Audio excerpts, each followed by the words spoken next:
Assalamualaikum warahmatullahi wabarakatuh. Perkenalkan, nama saya Awaludin dengan NIM 23.11.5822. Video ini dibuat untuk memenuhi tugas mata kuliah manajemen strategi. Untuk kelompok kami sendiri, di sini kami mengusung tema jasa desain grafis dan juga branding digital. Untuk nama company-nya sendiri, Creative Visual Studio. Anggota kelompoknya ada Antomi, Hasanro, saya, Farihan, dan juga Hamdani. Profil dari Creative Visual Studio sendiri uh, merupakan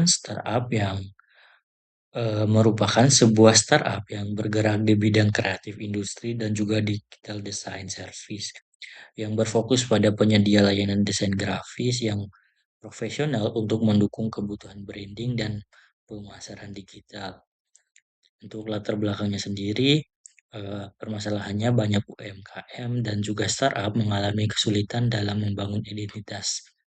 Dikarenakan desain visual yang kurang profesional, proses desain yang lama, serta biaya agensi yang mahal dan juga komunikasi dengan desainer yang kurang efektif.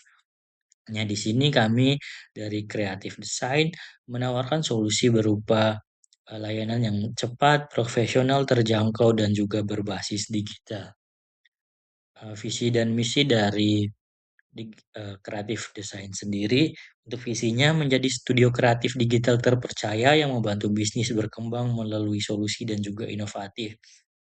Untuk misinya, memberikan desain berkualitas tinggi, mengutamakan kepuasan pelanggan, mengikuti perkembangan tren desain, memanfaatkan teknologi, dan mendukung pertumbuhan UMKM. Untuk core value-nya ada creativity, innovation, professionalism, collaboration, dan customer focus.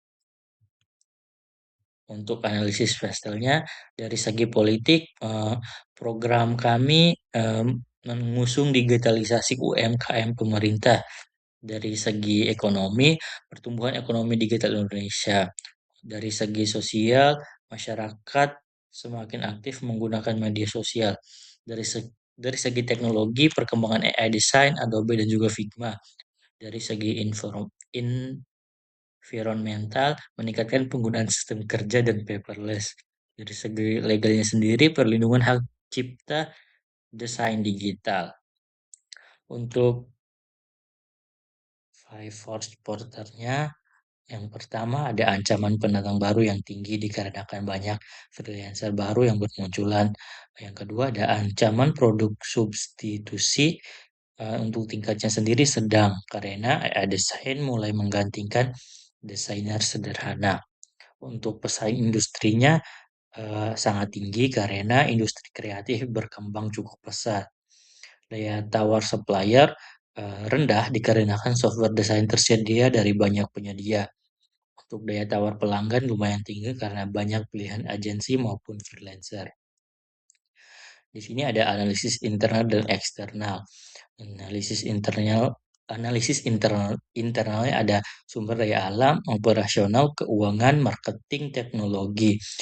Untuk eksternalnya ada peluang dan juga ancaman. Dapat dilihat di sini. Ini untuk matriks IFE dan EFE-nya.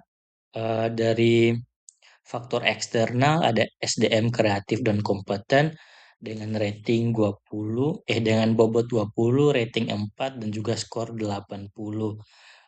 Ada layanan lengkap, teknologi terbaru, operasional, mm, modal sampai dengan ketergantungan. Untuk faktor eksternalnya ada permintaan jasa digital yang meningkat. Dari bobot rating skor dapat dilihat di sini sampai dengan teknologi AI dengan rating 15, skor 2 dengan total 30. Dengan total 100 dan juga 296 dari faktor eksternalnya. Untuk faktor internalnya tadi totalnya ada di 100 dan juga 303. Sebenarnya ada analisis SWOT. Analisis yang pertama ada strength atau kekuatan.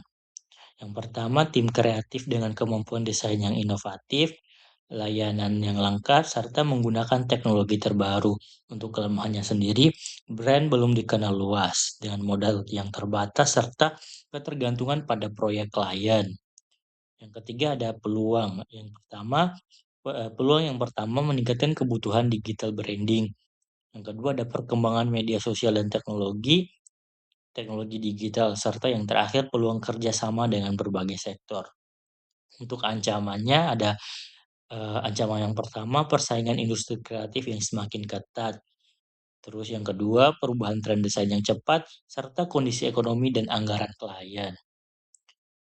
Ini ada strategis SWOT. Strategi yang pertama adalah layanan desain konten bulanan dengan fast delivery dengan tujuan untuk menawarkan paket langganan desain untuk media sosial dengan waktu pengerjaan yang singkat. Strategi yang kedua ada promosi digital intensif dengan tujuan membangun kehadiran online melalui konten edukatif dan portofolio di media sosial seperti Instagram, LinkedIn, dan marketplace freelancer. Strategi yang ketiga ada paket branding lengkap untuk startup dan juga UMKM dengan tujuan meningkatkan solusi satu atap untuk kebutuhan branding mulai dari logo, desain kemasan hingga landing page website dengan menyasar kebutuhan komprehensif bisnis baru. Terus, generik strateginya. Nah, strategi generik yang dipakai adalah diferensiasi fokus atau focus differentiation.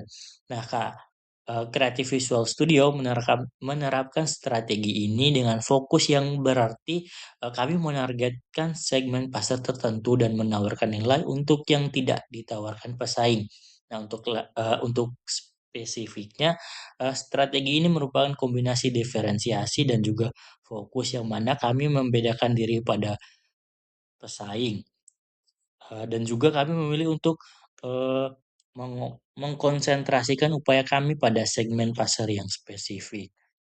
Di sini ada Ansoff Matrix, ada 4 dapat dilihat sendiri. Nah, untuk penjelasannya di sini selanjutnya ada Blue Ocean Strategy. Yang pertama eliminate atau hapuskan. Di sini kami menghilangkan peran sebagai perantara percakapan fisik dan fokus 100% pada jasa digital agar tidak memberatkan margin dan juga operasional. Yang kedua ada reduce atau mengurangi. Di sini kami mengurangi waktu pekerjaan konsep awal menjadi maksimal 1 kali 24 jam agar klien lebih cepat mendapatkan gambaran kasar dari desain.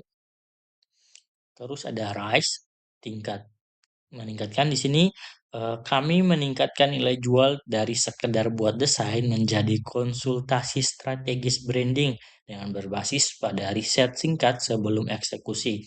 Dan yang terakhir ada kreatif, menciptakan. Nah, di sini kami menciptakan model desain langganan, subscription bulanan dengan kuota permintaan fleksibel, sehingga klien, bayar flat dan tidak pusing menghitung biaya per desain. Nah, di sini ada tujuan strategis 3 tahun ke depan. Untuk tahun pertama, foundation dan validasi. Di sini, kami fokus pada penetrasi pasar dan uji coba model subscription dengan target mendapatkan 25 sampai 30 klien aktif berlangganan. Untuk tahun keduanya, ekspansi dan inovasi. Berfokus pada pengembangan produk dan pasar, serta dengan target meluncurkan 2 layanan baru, Motion dan juga Graphic UI UX untuk klien lama.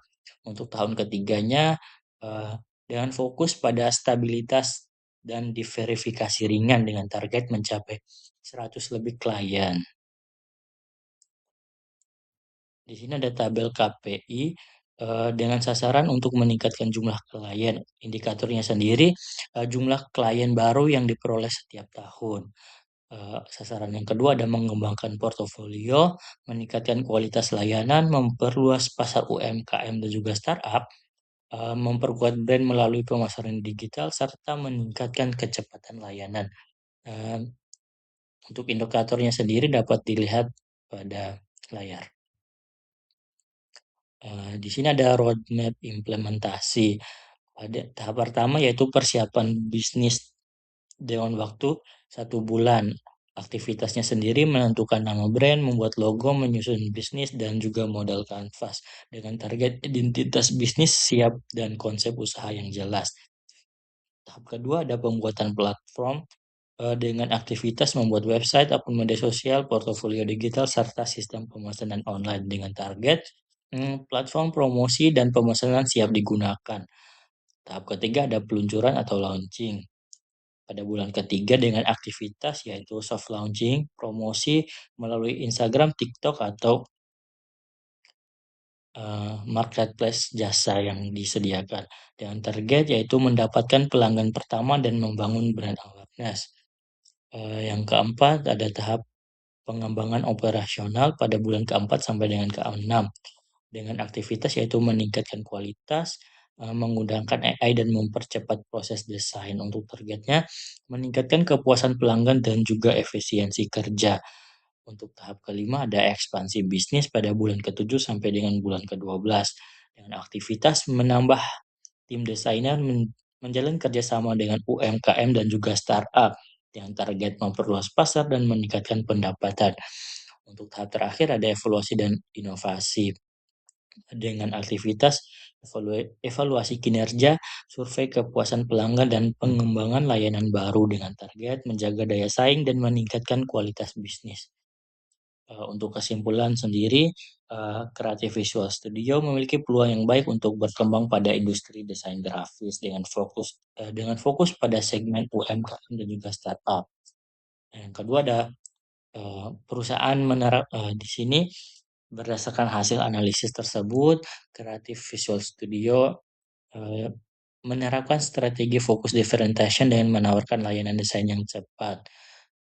Terus ada implementasi strategis yang didukung melalui roadmap yang terarah dan juga memperkuat promosi digital. Mungkin itu saja yang bisa saya sampaikan, kurang dan lebihnya mohon dimaafkan. Wassalamualaikum warahmatullahi wabarakatuh.